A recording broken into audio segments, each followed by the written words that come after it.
En este segmento vamos a compartir y vamos a recibir información de Tabaré Albarracini, el presidente del World Compliance Association, y Manuel González, el director regional de COS, la Iniciativa para la Transparencia de la Infraestructura Pública, ambos cada uno experto en su área en temas que son centrales al tema de nuestra conversación de beneficiarios finales. Comenzaríamos preguntándole a Tabaré, desde la perspectiva del sector privado, existe el mito de que las regulaciones de debida diligencia y beneficiarios finales son una traba administrativa que frena los negocios. ¿Por qué el cumplimiento normativo debe verse en realidad como una oportunidad de competitividad y seguridad jurídica? Sí, bueno, gracias por invitarme.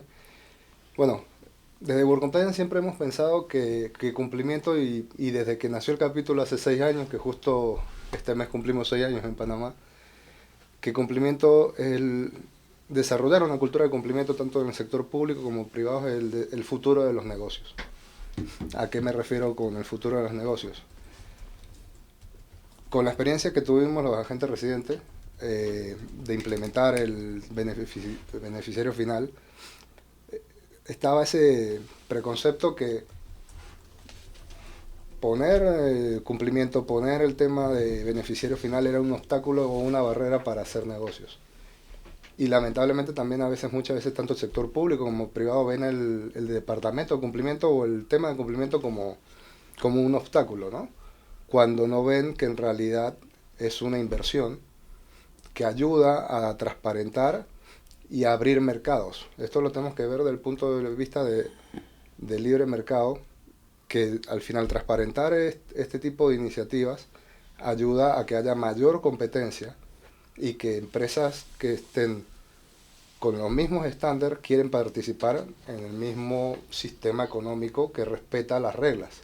Si no estamos claros en transparentar quién está detrás de esa empresa o corporación, lo único que estamos es distorsionando ese libre mercado, porque solo estamos trayendo a competir personas o empresas que no están queriendo competir en igualdad de condiciones, y terminamos teniendo un mercado distorsionado.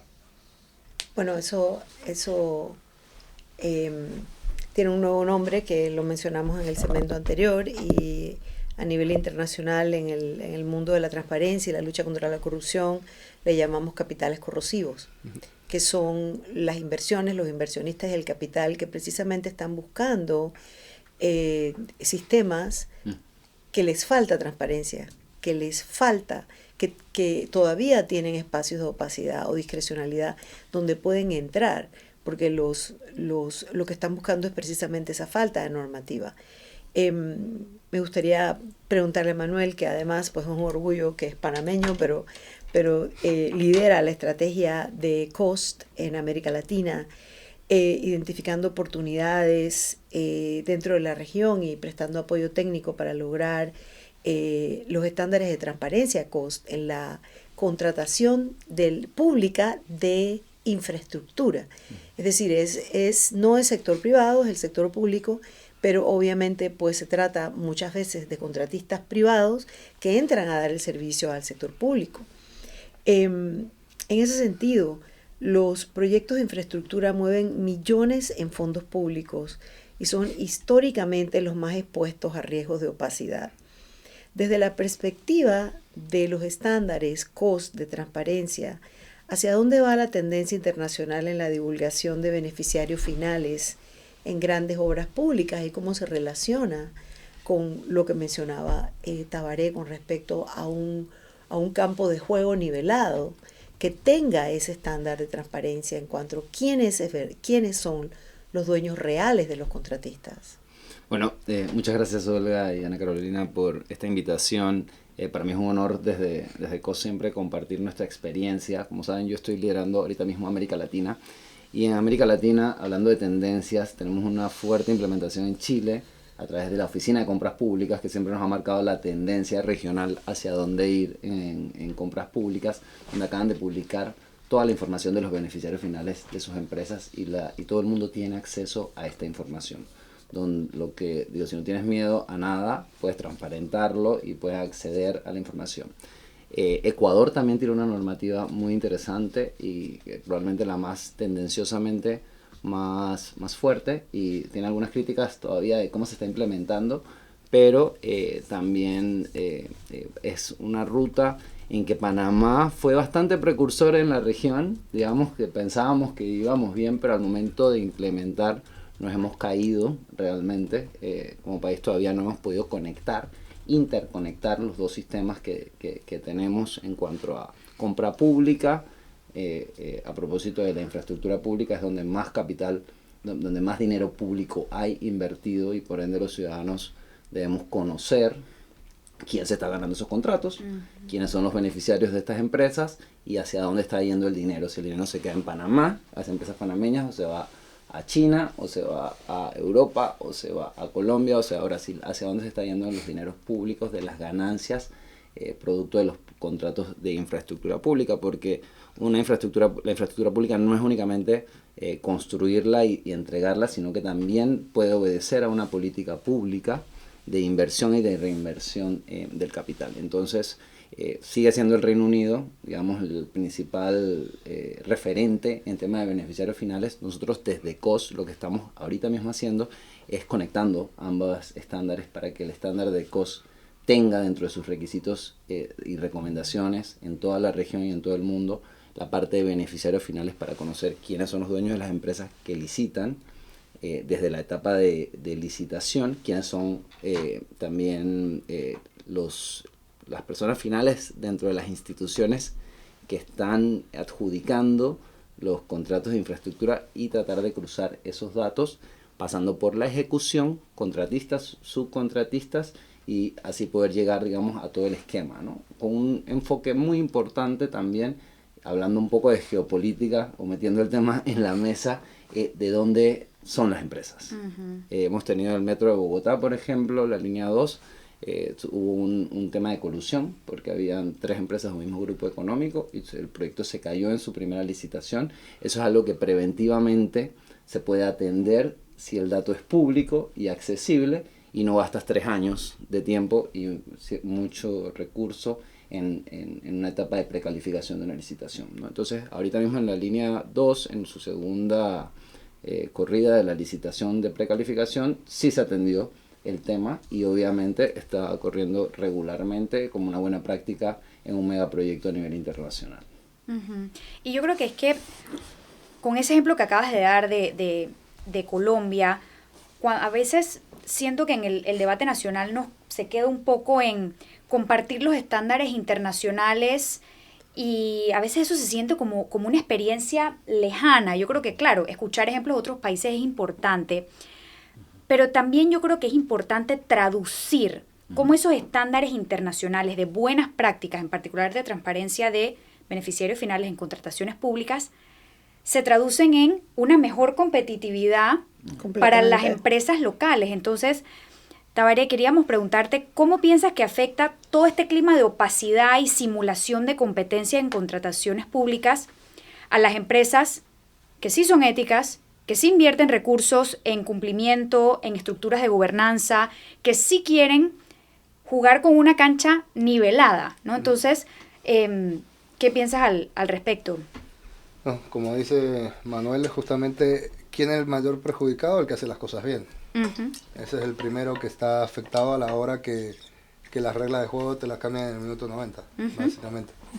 En Panamá creo que tenemos, si nos metemos a la Dirección de Contrataciones Públicas, vamos a tener cientos de ejemplos donde se puede identificar, no tal vez al beneficiario final, porque obviamente la información no está pública, pero sí puedes hacer una correlación de dignatarios que te lleva a que posiblemente sea un mismo grupo económico, y la licitación sigue corriendo igual. Ahí viene un tema importante de que la ley de contrataciones públicas, porque como está contemplada ahora, simplemente no es ético, más es legal, por así decirlo.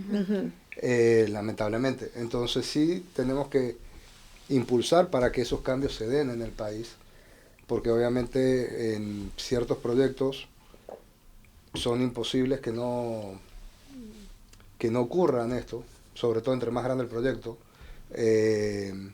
Nosotros desde World Compliance lo que hemos impulsado en otros países, por ejemplo en El Salvador, es que ciertas licitaciones se implementen sistemas antisoborno, que tengan las empresas que quieran participar en esos proyectos tengan un estándar ISO 37001 o un sistema ISO 37301 de compliance, para que justamente mitigar el riesgo, porque al final estándares privados, como implementar una ISO, ayuda a que la misma empresa pueda identificar más fácilmente quién es el que está detrás de la empresa. Porque corporativos grandes a veces imposible que una empresa de 1.000, 2.000, 3.000 empleados sepa en realidad quién es el beneficiario final. Puede tener, y si cotiza en la bolsa, peor todavía. Entonces, creemos que hay que buscar una manera que, algo que ahora mismo no está bien visto éticamente, como puede ser que un mismo grupo económico participe en una licitación y capaz una sola licitación es el mismo grupo económico, se logre llevar a que ese estándar que estamos buscando se traspase a una ley y que sea un intercambio de información donde las autoridades competentes puedan confirmarle a la DGCP que, bueno, estas mismas sociedades son de Tabaré. Y ya sepan que hay un tema de que no hay competencia, básicamente. Sí, una simulación de competencia. ¿Dónde está en nuestro sistema, dónde está la clave del cambio principal? ¿Está en el propio registro de único beneficiarios finales? ¿Está en la DGCP? ¿Está en la falta de interoperabilidad? Una opción, obviamente, gracias por mencionarla además, Tabaré, sería el cambio legislativo. Pero ¿dónde está realmente el nudo que ha seguido permitiendo esta opacidad y sigue generando problemas que se dan una y otra vez en las contrataciones públicas en el país? Mira, yo lo veo desde varias visuales, Olga, porque hay varias formas de atender el problema.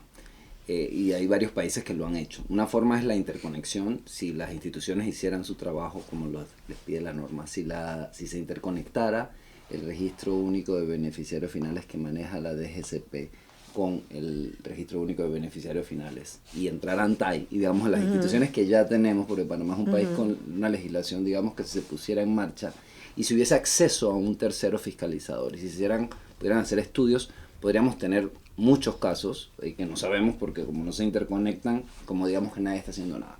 Esa es una forma. Lo más ambicioso es el sistema del Reino Unido, donde todos conocemos quiénes son los dueños de las empresas. Y ahí se menciona un tema de seguridad y una excusa de que ahora vamos a saber. Antes sabíamos, hasta el 2021 sabíamos quiénes eran las empresas y tenemos publicado en el portal de Panamá Compras cualquier licitación que nos metamos de 2019 al 2021, están las declaraciones juradas de las empresas. Las empresas cuando querían participar la presentaban, las están presentando en Ecuador, empresas que licitan en Panamá, que no tendrían ningún problema si las están presentando en Ecuador. Y hoy día con la tecnología de la información podemos buscar y meternos al CERCOP ecuatoriano, al OCE, y buscar esas declaraciones juradas y deben ser exactamente iguales a las de Panamá. Empresas que licitan allá, licitan acá también. Entonces es un tema que digamos, podríamos ser tendenciosos a nivel global. A propósito de los papeles de Panamá, digamos una respuesta contundente de Panamá de que este es nuestro camino, el camino de la integridad, el camino de hacer negocios serios y atraer inversionistas de países serios y de alta calidad, o podemos seguir, digamos, tratando de ocultar lo inocultable, que es la realidad. O sea, es un secreto a voces. Este es un país pequeño donde todos somos amigos y familias. Todos sabemos quiénes son los dueños de las empresas. Permitan, tiene que haber una política pública seria en la materia y unos líderes, digamos, contundentes en cuanto a una decisión clara que nosotros, digamos, como activistas desde la sociedad civil, sabemos cuál es la dirección que queremos, que todos se conozcan. El que no la debe, no la teme, digamos.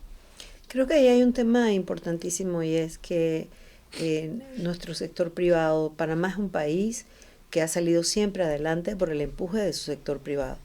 En ese sentido, la libre competencia es uno de los pilares en que se monta toda la sociedad. ¿Cómo afecta en realidad la libre competencia el hecho de que no hay manera de poder verificar quiénes son los verdaderos licitantes, vamos a decir, en tema de contrataciones públicas? ¿Y qué pasa cuando entran estos capitales corrosivos o estos capitales opacos a las contrataciones públicas? Hace el 29 de abril, muy reciente, el World Compliance Association organizó una jornada estupenda viendo el tema del cruce de las economías ilícitas y la penetración del crimen organizado en el país versus las estructuras de transparencia que tenemos para tratar de evitarlo. Quisiera preguntarles a ambos cómo lo ven, comenzando con Tabaré, cuál puede ser el rol, cómo pudiera mejorarse el entorno si tuviéramos transparencia real en los beneficiarios finales, porque lo que estoy escuchando es que la transparencia no es real, o por lo menos no tiene una efectividad. Bueno, creo que voy a mezclar varias cosas, un poquito, y un poco bastante para el pasado. Creo que lo primero que tenemos que entender que transparencia y protección de datos no es que son incompatibles. Lo que hay que buscar es hacerle entender al empresario y al sector público panameño que al final la información es para ellos. Hay leyes para proteger los datos, que creo que ese es el mayor miedo a veces, sobre todo al inversionista extranjero. Los Panama Papers, no solo los Panama Papers, los Pandora Papers, los Panama Papers, los Malta Papers, todos los papers que se nos ocurran, creo que sí han afectado no solo a Panamá, a nivel general el tema de negocios, que todo el mundo siente un riesgo a la hora de entregar información.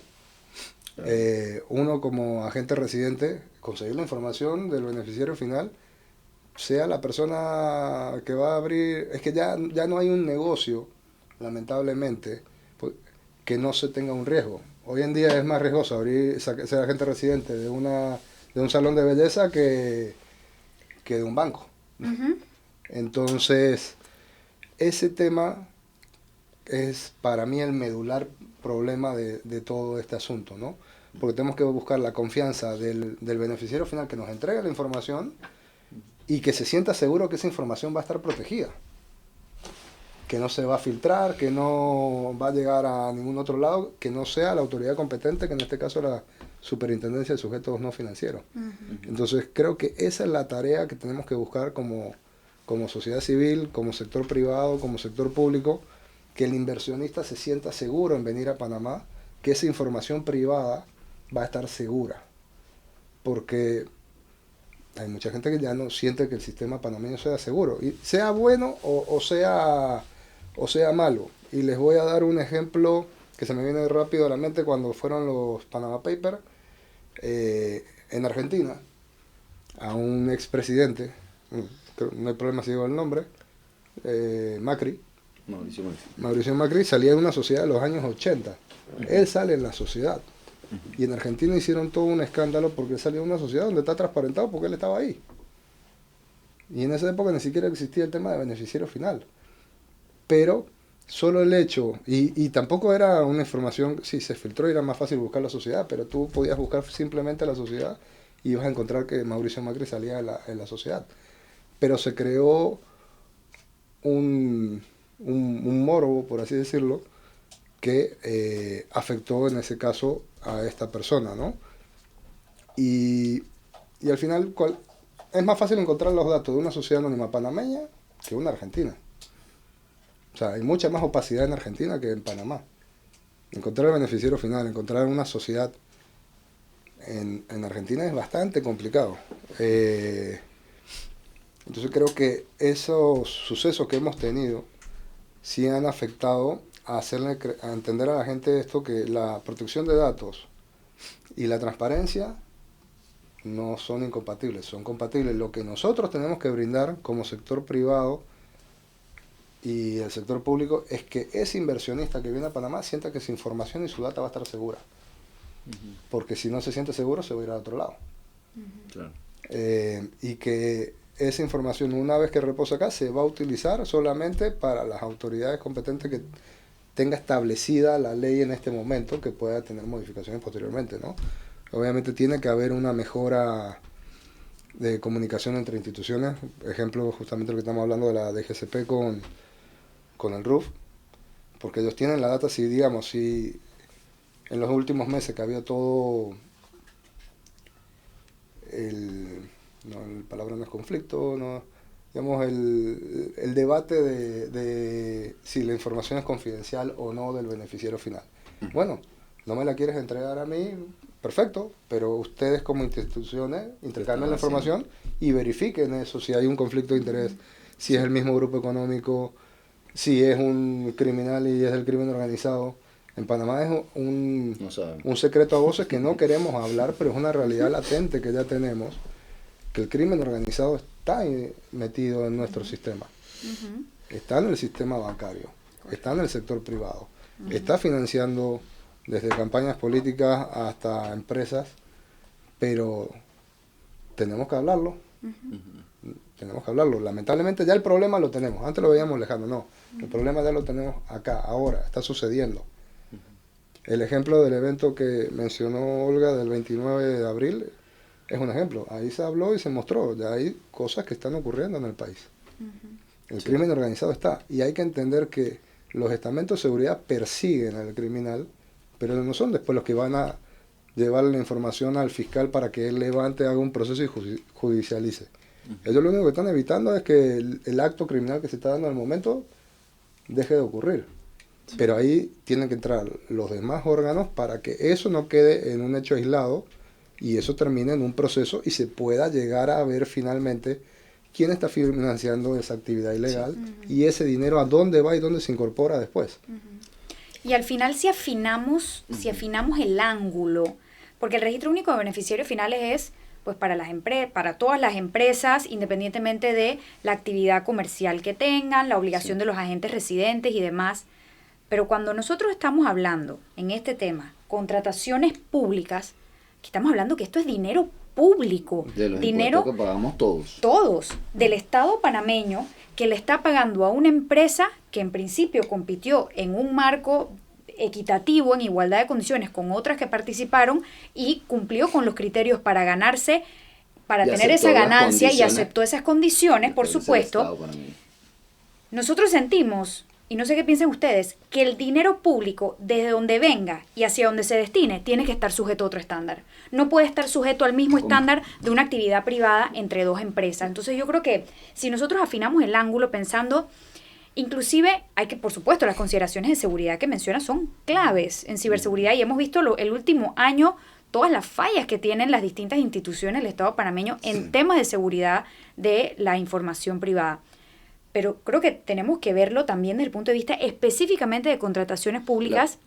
Manuel, ¿qué pasa si no corregimos esto y que el dinero público, qué piensas si tiene que estar sujeto a un estándar mayor de transparencia y publicidad? Claro. Precisamente porque es un dinero de todos. Claro, no, y el dinero público es sagrado. Ese es el dinero que pagamos todos los panameños cuando pagamos el 7%, cuando pagamos nuestro impuesto sobre la renta, los impuestos de inmuebles, el dinero que pagan los barcos que pasan el canal de Panamá. Ese es el dinero del que estamos hablando, que más o menos en infraestructura, Panamá compra tranzas 5.000, 6.000 millones de dólares al año. Ese es el dinero que estamos hablando. Wow. Una línea de metro vale 4.000, 3.000 millones de dólares. El cuarto puente sobre el canal son 2.200 y sumamos el túnel casi 3.000 millones de dólares. Es mucho dinero y responde a las necesidades de los ciudadanos. Entonces, ese dinero ese dinero que se está invirtiendo demanda toda la publicidad requerida. Las empresas cuando participan en el mercado público aceptan las condiciones que establece el Estado para licitar. Por eso un buen indicador es que no tenemos muchas contrataciones directas. Panamá, a pesar de los pesares, mantiene bajos niveles de contrataciones directas y en infraestructura pública nosotros somos del criterio de que no deben haber contrataciones directas para un proyecto que va a demorar 3-4 años en construirse. Entonces manejamos bajos números realmente en cuanto a contrataciones directas, pero sí hay condiciones limitantes. Y Olga preguntó, por ejemplo, ¿cómo limita la participación de empresas? Si yo soy un empresario que quiero participar en condiciones justas y no sé quiénes son mis oponentes, no sé contra quién me estoy enfrentando, he escuchado, prefiero no participar porque presentar una oferta al Estado, dependiendo del proyecto, de un megaproyecto, vale más de $1 millón. Entre abogados, preparar papeles, buscar la documentación La que fianza. acredite, las propias fianzas, el conjunto de fianzas y garantías y el tiempo, ¿no? Eso es lo que le vale a un empresario.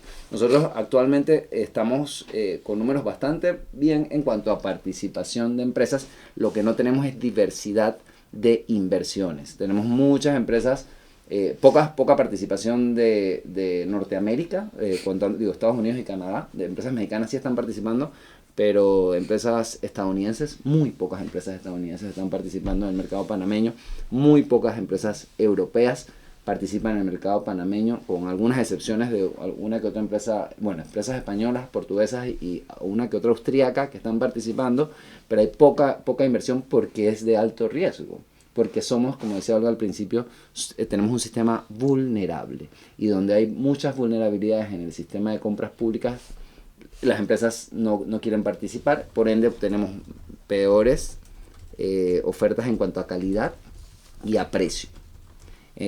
Panamá, a pesar de todo, también tenemos una muy buena infraestructura pública. Somos un país pequeño de 4 millones de habitantes y la idea siempre es ir mejorando, quizás ya no compararnos, digamos, con nuestros vecinos que tampoco tienen las legislaciones más robustas, pero sí sabemos de legislaciones robustas que han ayudado al desarrollo de países, y por qué no irnos por esa ruta.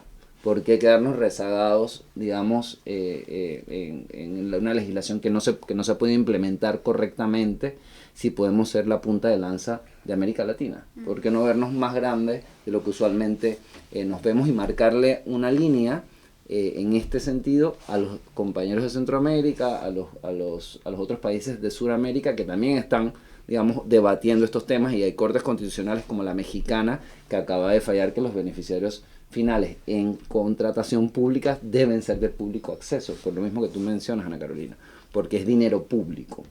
Y así como es dinero público, tienes que conocerse por todos los ciudadanos, porque nosotros somos los dueños. Imagínate que tú construyas un proyecto en tu casa y no sabes quién te lo está construyendo.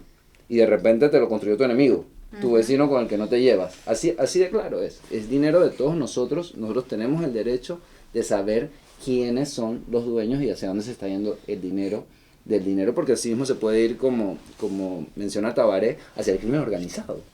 Puede ser que estemos con las ganancias de estos proyectos, pueden ser que estemos financiando el crimen organizado, y la verdad es que no lo sabemos. Y sabemos.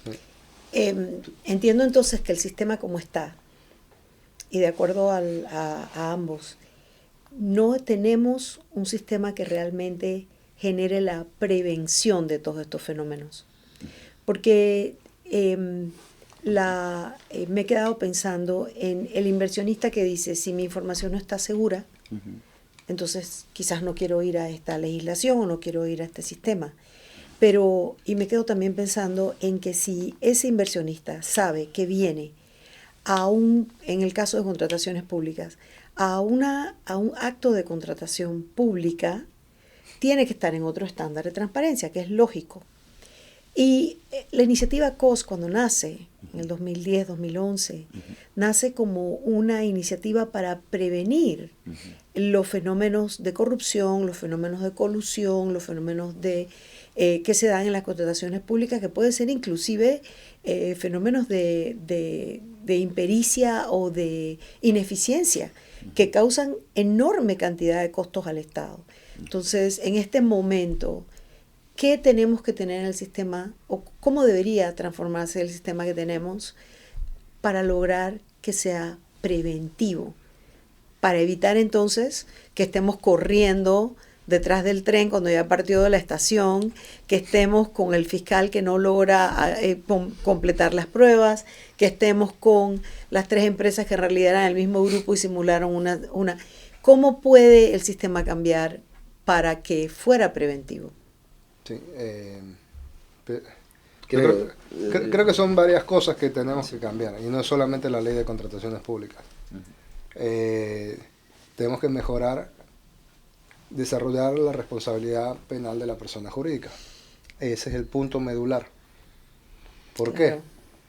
Porque mientras no estén las reglas claras y la empresa no entienda que desarrollar un programa de compliance robusto tiene un sentido de inversión real, porque al final en otras legislaciones que está más desarrollado el tema de responsabilidad penal de la persona jurídica, eso ayuda a poder separar la manzana podrida del grupo empresarial y poder llevarlo ante la justicia. En Panamá, como eso no existe, se termina premiando la impunidad y la corrupción para que simplemente no pase nada, nadie quede preso, la empresa siga licitando y ya está. Por eso que se termina creando dos ideas de entre debe seguir licitando una empresa que ha sido condenada por corrupción o no. Nosotros somos el criterio de que hay que desarrollar la responsabilidad penal de la persona jurídica, que se lleve ante las autoridades las personas naturales que cometieron los actos delictivos, pero no destruir una economía o una empresa simplemente por el hecho de que un accionista, un directivo o algo es corrupto. Exacto. Y el mejor ejemplo lo tenemos con Odebrecht en Estados Unidos. Odebrecht sigue participando. Simplemente Marcelo Odebrecht quedó detenido, se lo juzgó y eso. Y el resto de los países de Latinoamérica donde todavía no hemos podido tener o un juicio o un fallo, bueno, en Panamá estamos ahí a ver qué pasa, pero es justamente por eso. Pero si ya nosotros hubiéramos tenido desarrollado una responsabilidad penal de la persona jurídica cuando ocurrieron los hechos de Odebrecht, no nos hubiera tomado los 15 años, 10 años, ¿cuántos años nos ha tomado para finalmente hacer el juicio? Todos los años. Entonces, creo que para mí lo principal, obviamente la ley, podemos hacer la mejor ley de contrataciones públicas, obligar a transparentar, podemos hacer todo.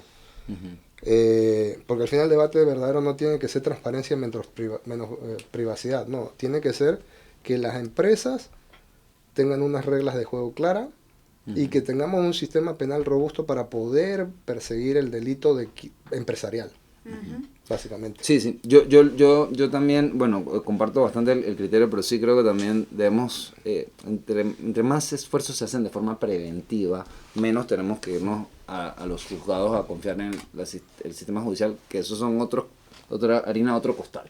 O sea, hay otros problemas, otras cosas que resolver con el sistema judicial, que es muy lento y es poco eficiente. Yo estoy de acuerdo, y en América Latina se planteó en su momento si Odebrecht debía terminar los proyectos de infraestructura o habría que pararlos. Y Perú, por ejemplo, los paró los proyectos. Panamá fue uno de los que decidió continuemos con el aeropuerto, continuemos con las líneas de metro y que Odebrecht siga, los multamos como hizo Estados Unidos. Se multa a la empresa, todavía no nos han pagado, a nosotros, a Estados Unidos sí, pero creo que sí, a nosotros nos falta conectar. Cuando se creó la norma de contrataciones públicas para que la DGCP tuviera un registro, no era el espíritu, porque yo estuve en esa mesa de trabajo, no era el espíritu que esos datos fueran ocultos, el espíritu era que fueran modernos y que se pudiera cruzar. Entonces, ahorita mismo hay una interpretación, la Corte, como sabemos, tiene un fallo que digamos, dice que sí se mantienen de manera privada, pero hay datos actualmente, y desde la sociedad civil sepan todos y todas que vamos a seguir buscando esos datos para cruzarlos, a trabajar con la empresa privada que quiera transparentar su información y que no tenga nada que ocultar. Esas empresas van a tener siempre un espacio para decir, nosotros somos los propietarios de esta empresa. Todo el mundo sabe quién es el dueño de Copa, todo el mundo sabe quiénes son los dueños de las empresas grandes panameñas serias que llevan proyectos y que contratan con el Estado. Entonces, la CAPAC, por ejemplo, ha sido muy contundente en participar en iniciativas de transparencia como COST, APEDE, también está, nuestro sector privado gremial está en esta línea y nosotros seguimos trabajando con ellos para que tengan un espacio donde divulgar la información. Ahorita tenemos un proyecto en Panamá y en Ecuador donde vamos a cruzar los datos disponibles, que ahorita son públicos, de las empresas que han licitado con el Estado de infraestructura pública, y un poco la idea es mostrar que no pasa nada cuando se muestran estos datos, que son fáciles de acceder y que no cuesta mucho poderlos llevar a la realidad y tener cierta información, digamos, de hacia dónde se está yendo el dinero. Entonces, desde COS vamos a seguir trabajando para prevenir precisamente, porque a veces tú eres el ministro de Estado y no sabes que una empresa que está ligada con un familiar tuyo está licitando en tu propia institución. Esto es hasta protección, porque es hasta riesgoso alguien aceptar una posición dentro de un ministerio con estos niveles de opacidad, y para un empresario igual. Yo puedo ser el dueño de la empresa y no sé si mi director comercial está haciendo cosas por bajo cuerdas o está participando en una licitación donde yo tengo un conflicto de interés, porque como empresario no siempre manejo todos esos puntos. Si el Estado puede prevenir eso desde un inicio, es eficiente también. Y ahí es un buen ejemplo donde la transparencia también es un pilar de la eficiencia gubernamental. Sí. Para agregar algo, de manera preventiva, desde World Compliance lo que nosotros vemos es implementar sistemas antisoborno tanto en el sector público como privado, para que puedan crearse procesos para poder identificar posibles conflictos de intereses y temas de beneficiario final obviamente también, inclusive canales de denuncia para que los mismos colaboradores puedan hacer esta denuncia y sean efectivos, ¿no? Sí. Pero sí creo que de manera preventiva lo que World Compliance viene promocionando desde hace años es que tanto el sector público como privado implemente sistemas antisoborno. Y la DGCP de Panamá, hablábamos allá afuera, tuvo el ISO antisoborno hasta hace unos años, la de Ecuador lo tiene, Chile lo está implementando, creo que es el camino que la DGCP vuelva a apostar por la ISO antisoborno, que hacia ahí es, y yo sé que la organización que representa a Tabaré cuentan con un aliado, igual que con COS y con la Fundación para la Libertad Ciudadana, capítulo de Transparencia Internacional de Panamá, para acompañar al gobierno panameño. Nosotros, la sociedad civil panameña, es muy proactiva en colaborar con el gobierno en que solucionemos juntos los problemas que sabemos que a todos y todas nos afectan, ¿no? Sí, y pareciera que la conclusión natural de esta conversación es que de repente antes de concentrar los esfuerzos en el cambio normativo, que es importante y se puede hacer en paralelo, tenemos que concientizar al público general de las ventajas competitivas de la transparencia. Sí. Que en un clima de transparencia, de reglas equitativas, en donde todos jugamos con el mismo libro y donde hay certeza del castigo, de que quien no cumple, que esa manzana podrida va a ser expulsada del sistema, se traduce en beneficios competitivos para todos, no nada más por sociedad civil o por estándares internacionales que queremos, por supuesto, encaminar a nuestro país hacia mayor transparencia en todos los temas, pero también para ese sector empresarial, para esos empresarios que quieren competir y quieren licitar y obtener contratos con el Estado en buena lid, como yo estoy segura que son la gran mayoría de los empresarios y empresarias panameñas y las empresas panameñas. Entonces, pues, yo creo que hay ganancia en transparentar la información y hacia allá tenemos que encaminar las discusiones. Les agradecemos muchísimo. Tabaré Albarrancini del World Compliance Association, Manuel González de COST. Los invitamos a todos y todas a seguir el trabajo que hacen estas organizaciones y los invitamos también a entrar a nuestra página web www.libertadciudadana.org para accesar a los informes diagnósticos, informe de análisis legal de la transparencia y la situación real de la información de beneficiarios finales en las contrataciones públicas.